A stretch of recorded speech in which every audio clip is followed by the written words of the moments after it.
I am Steph Hodge with Board Game Geek here with Philip Dewberry from Starling Games, and he is showing us Black Orchestra today. So if you want to tell us a little bit about what's happening. All right, well, Black Orchestra is a cooperative game for 1 to 5 players. You can play it solo, and actually a lot of people do. And so the object of the game is to assassinate Adolf Hitler.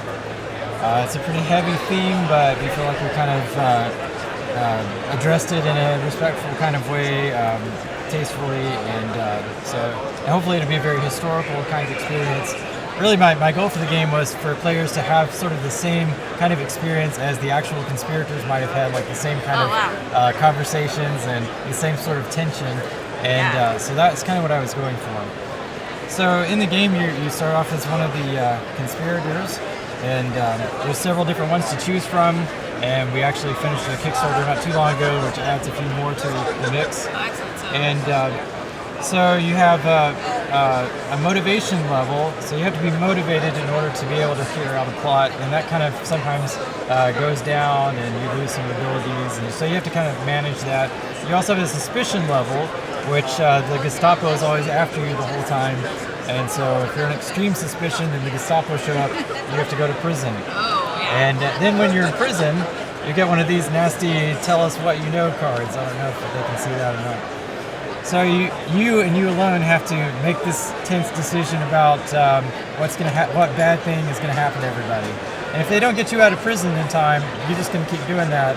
Usually you can get out, but there's some penalty to that.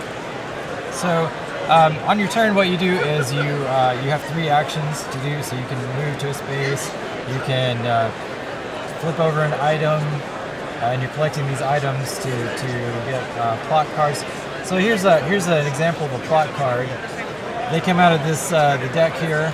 That's an action to draw a card. So you're looking for these plot cards through the deck. Once you find one, then it tells you some different things that you're supposed to get, like some different items and things that you're trying to collect and find.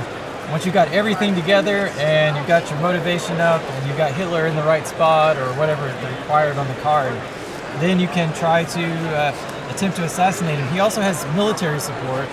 So this tells you how many dice how many targets you have to roll.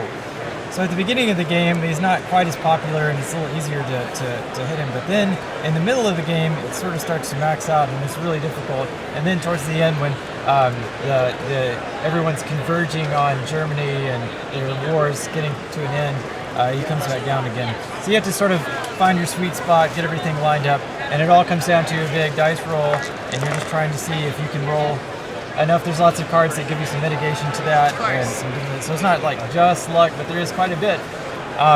They tell you as a game designer, never make a game that has an hour and a half and then a dice roll at the end.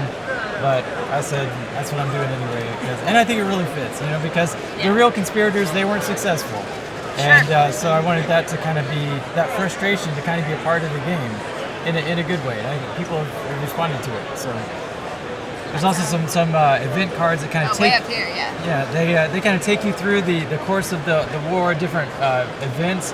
But each deck is kind of shuffled up, so they don't all come out at the same way. Poland's going to get invaded at about the same time every game, but you're not exactly sure when that's all going to happen. And so it kind of keeps you on your toes, and it moves around the little Hitler's deputies and things, and they can kind of slow you down.